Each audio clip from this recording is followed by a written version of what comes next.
우리 서로 바라보시면서 인사하고 시작했으면 좋겠습니다. 우리 서로 바라보시면서 인사하실 때 당신은 복음의 증인입니다. 이렇게 인사할까요? 시작.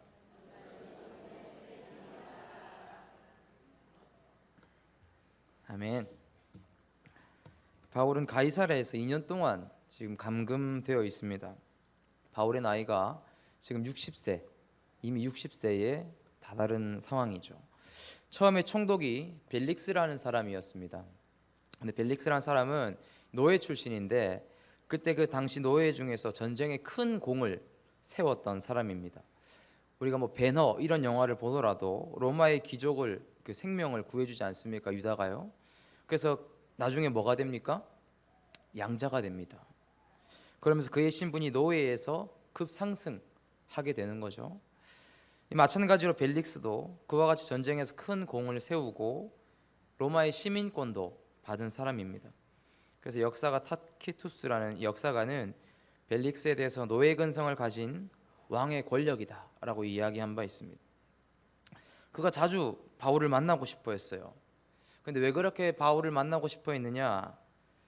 왜 그렇겠습니까? 하나님 말씀을 듣고 싶어서, 기독교로 개종하고 싶어서 그렇게 했겠습니까? 생각하던 게 따로 있었던 거예요. 바울은요, 그때 당시 유대 팔레스타인 지역에 큰 가뭄이 들었을 때 이 예루살렘 교회가 큰 위기에 빠지게 됩니다. 그때 유럽에 있는 소아시아 지역의 교회들이 헌금을 모아서 누구를 통해서 교회를 돕게 되죠? 바울을 통해서 돕게 됩니다. 총독이니까 이렇게 아는 겁니다. 그러니까 자꾸 부르는 거예요.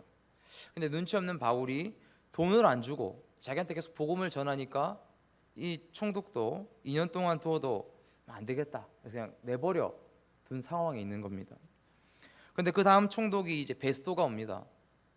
근데 베스도가 와서 인수인계를 하다 보니까 이 재판 미결수가 많은 거예요. 보니까 바울이 있는데 2년 동안 감금되어 있는 거죠. 베스도도 바울이 왜 그렇게 갇혀 있는지 잘 모르겠어요. 그때 마침 누가 옵니까? 이 아그리빠라는 유대 분봉왕이 옵니다. 그래서 이제 바울에 대해서 베스도가 아그리빠 왕에게 조언을 구하는 거죠. 그렇게 바울이 아그리빠 왕 앞에 서게 됩니다. 임시 재판이 이렇게 열리게 되는 겁니다.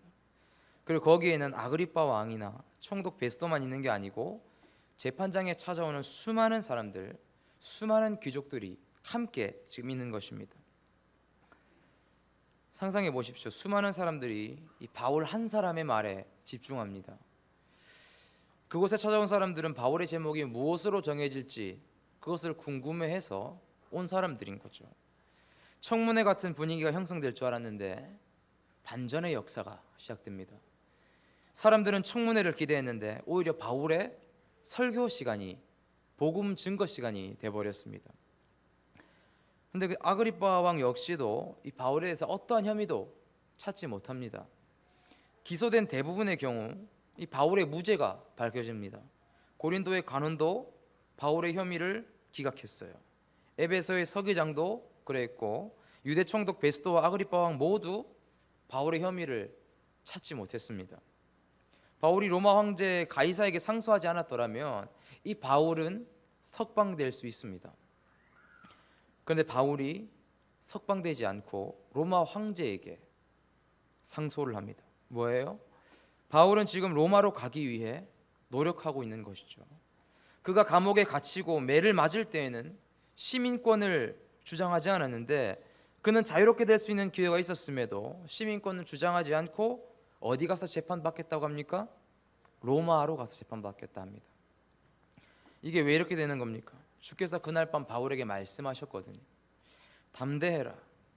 내가 예루살렘에서 나의 일을 증언한 것 같이 너가 로마에 가서도 나의 복음을 증언할 것이다.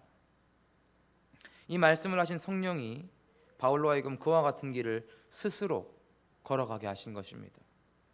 저는 이 부분에서 여러분과 꼭 같이 나눴으면 좋겠습니다. 베스도도 바울아 네가 미쳤다. 많은 학문이 너를 미치겠다. 아그리빠도 말합니다.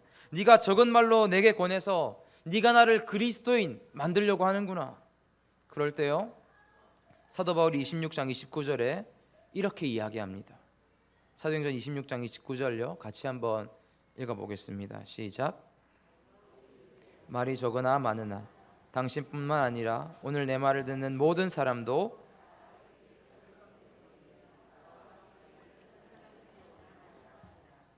아멘.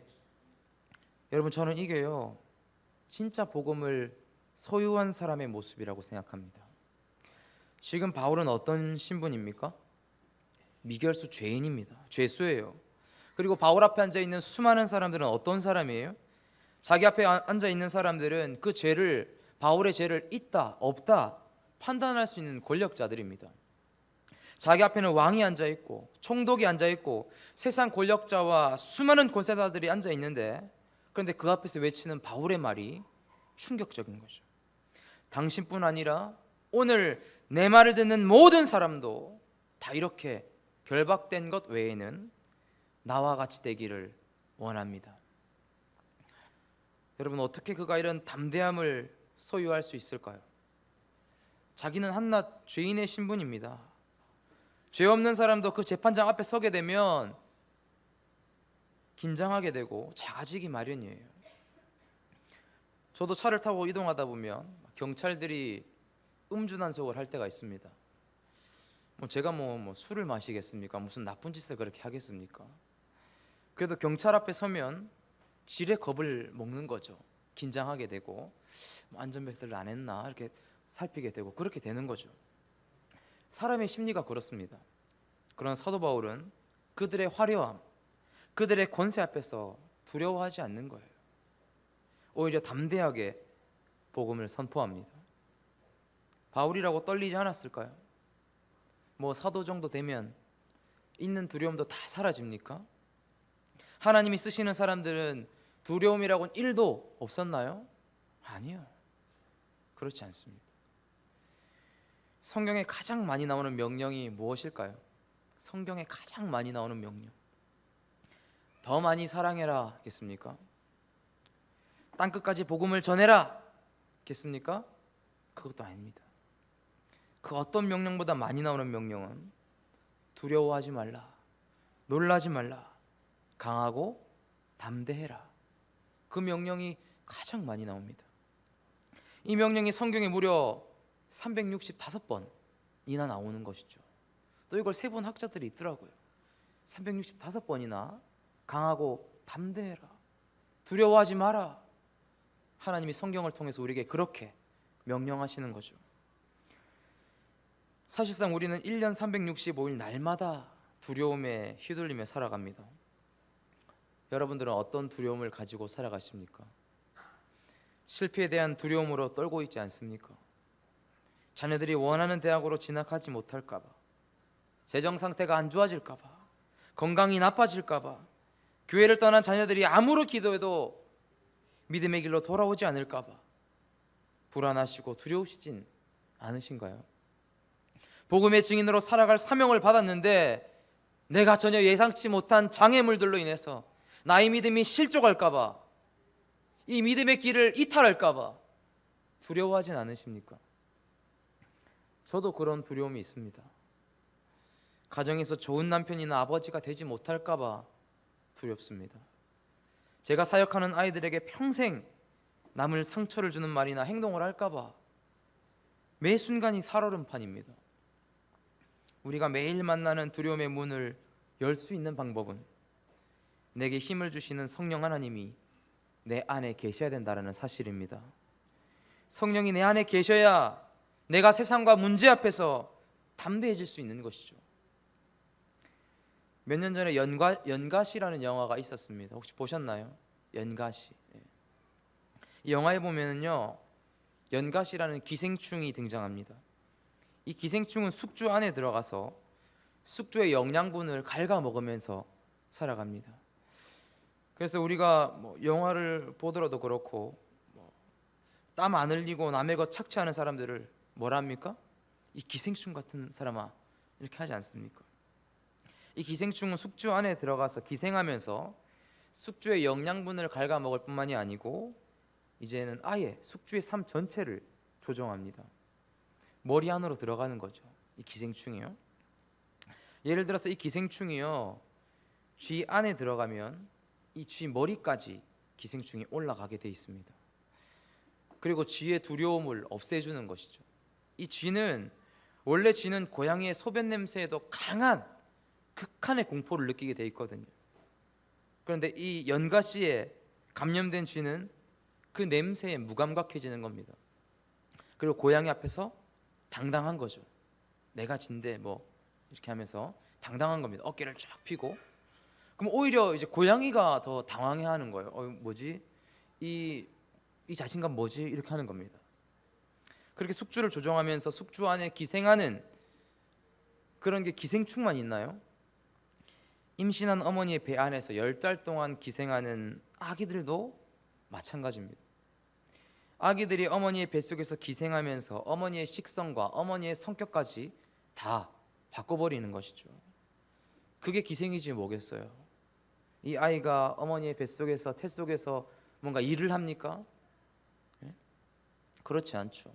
엄마 거 다 빼앗아 먹고 살고 그렇게 사는 거죠. 그래서 어머니가 이제 입덧을 합니다. 신거를 좋아하지도 않는데 새벽에 오렌지 먹고 싶다 합니다. 그럼 남편은 어떻게 해야 됩니까? 오렌지 사러 가는 거예요. 오렌지 없으면 하물며 오렌지 주스라도 사다 갖다 바쳐야죠. 젓갈을 좋아하지도 않으면서 갑자기 오징어 젓갈이 먹고 싶다 합니다. 저희 집 사람이 그랬거든요. 제가 살고 있는 동네에 시장에 있는데 거기 오징어 젓갈이 있어요. 근데 그거 사다 줄까 하니까 그거 싫답니다. 다른 동네에 있는 오징어 젓갈 사달라 합니다. 제가 어떻게 했을까요? 사줬을까요? 예 하시는 분들도 있는데 안 사줬어요. 우리 동네에도 오징어 젓갈 판다. 이거 먹어라. 평생 시달립니다 지금. 어머니 배에서 아기가 기생하면서 어머니의 삶을 바꾸는 거죠. 바울이 어떻게 담대할 수 있을까요? 재판장에서 사람을 압도하는 그 무거운 중압감을 이 바울이 어떻게 견뎌냈겠습니까? 그 답이 여기 있는 거예요. 두려움을 가질 수밖에 없는 상황임에도 그 두려움을 이길 수 있도록 한 것이 있는데 성령이 바울 안에 있었기 때문입니다. 바울이 성령의 지배를 받았기 때문입니다. 담대함의 이유가 내가 이뤄놓은 선교 업적이나 설교의 기술이나 지위나 한낱 쓰러져갈 사람의 인정 때문이 아니라 말씀에 대한 확신, 그 말씀을 하시는 성령 하나님이 내 안에 계시기 때문인 것이죠. 그러니까 우리가 담대할 수가 있는 것입니다. 바울을 통해 살아 역사하셨던 성령 하나님은 오늘을 살아가는 우리들 안에도 내주하십니다. 믿으시면 아멘 하시기 바랍니다. 여러분은 그 성령의 지배를 받으며 매일매일을 살아가고 계십니까? 여러분은 매일매일 두려움이 가득한 이 세상에서 성령과 함께함으로 그 두려움을 이겨내고 계십니까? 우리 하늘샘의 모든 성도들 안에 성령께서 내주하시고 역사하시고 하나님과 동행하시는 삶을 살게 되시기를 주의 이름으로 부탁드립니다. 오늘 말씀 모두 나와 같이 되기를, 사도 바울이 모두 나와 같이 되기를 바랍니다. 이렇게 말하는 사도 바울의 처지를 한번 생각해 보십시오. 죄인의 신분입니다. 쇠고랑을 차고 있어요. 지금 온몸은 결박되어 있습니다. 근데 그 상황에서 지금 내 말을 듣고 있는 사람들, 그 사람들이 왕이든 총독이든 유대 지도자건 상관없이 나와 같이 되기를 바랍니다. 복음의 증인으로서 자긍심이 있는 것이죠. 하나님의 백성으로서의 자부심이 있는 것입니다. 심지어 영광으로 가득 찬 선포입니다. 모두가 나와 같이 되기를 바랍니다. 누가 이런 고백을 할 수 있을까요? 복음의 영광을 아는 자입니다. 복음이 주는 영광이 얼마나 영광스러운지 그 신비를 깨닫는 자가 할 수 있는 고백입니다. 그 영광을 깨닫는 사람은 일국이 다스리는 왕의 영광이 부럽지 않습니다. 로마 총독의 권세도 부럽지 않습니다. 내가 선 이 자리가 너무나 영광스럽기에, 내가 얻은 영광이 너무나도 크기에 감히 선포하기를 이 땅의 모든 사람도 나와 같이 되기를 바랍니다. 나와 같이 되기를 하나님께 원합니다. 사랑하는 성도 여러분, 바울의 고백이 우리 모두 고백이 되기를 소망합니다. 여러분, 저는 이 말씀을 보면서 로마서 1장 16절의 말씀이 떠올랐습니다. 내가 복음을 부끄러워하지 아니하노니. 이 복음은 모든 믿는 자에게 구원을 주시는 하나님의 뭐가 돼요? 능력이 됩니다. 복음이 하나님의 능력이심을 믿으십니까? 복음이 한 사람을 변화시키고 한 사람의 인생을 변화시킨다는 사실을 믿으십니까?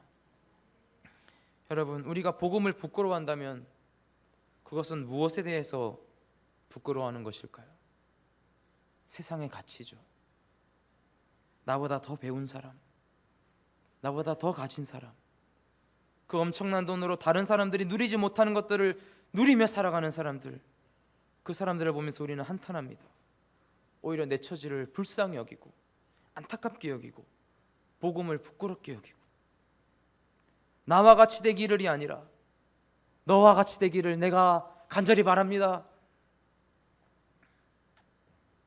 그런 체력으로 자녀를 키우는 사람들을 보면서 우리는 부러워하기도 하고, 우리 아이들을 그렇게 키우지 못해서 아이들에게 미안해하기도 하는 것이 우리의 모습입니다. 그렇기 때문에 교회는 바울이 말하는 복음의 영광을 쫓아가고 그 영광을 사모하는 게 아니라 왕이 누리는 권세, 총독이 누리는 영화를 쫓아가려고 하는 것이죠. 참으로 안타까운 일입니다. 사랑하는 성도 여러분, 우리가 존귀한 하나님의 백성입니다. 할렐루야. 비록 남들에 비해 가진 것이 좀 부족해도, 사회적인 지위가 좀 그렇게 높진 않아도, 예수 믿고 구원받은 이상 우리는 지극히 거룩하신 하나님의 자녀입니다. 저와 여러분이 왕의 자녀인 것입니다. 이 땅의 수많은 사람들 중에 우리를 택해 주신 것, 사실 그것만으로도 큰 자긍심이 생겨야 되는 것이죠. 여러분은 그분의 영광에 참여할 존귀한 사람들입니다. 우리 좌우 앞뒤 바라보시면서 다시 한번 인사했으면 좋겠습니다. 하나님의 영광에 참여할 존귀한 사람입니다. 아멘이십니까? 하나님의 백성으로서의 자부심을 찾으시고 회복하시기를 바랍니다. 오늘 발대식을 했습니다.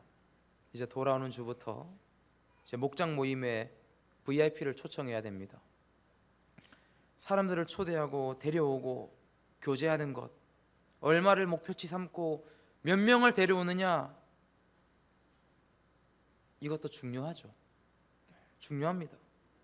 그러나 더 중요한 것은 이번 VIP 초청잔치를 감당하면서 사도 바울이 체험하고 누렸던 그 복음의 영광, 그 구원의 감격을 저와 여러분도 함께 누리게 되는 것입니다. 우리가 살아있으면 우리가 만나는 사람 또한 살릴 수 있어요. 우리에게 부어진 은혜가 있다면 흘려보낼 은혜가 있습니다. 그렇게 이번 하반기 사역들을 잘 준비하시고 귀한 열매를 경험하는 우리 하늘샘 성도님 되시기를 주의 이름으로 부탁드립니다. 우리 같이 찬송가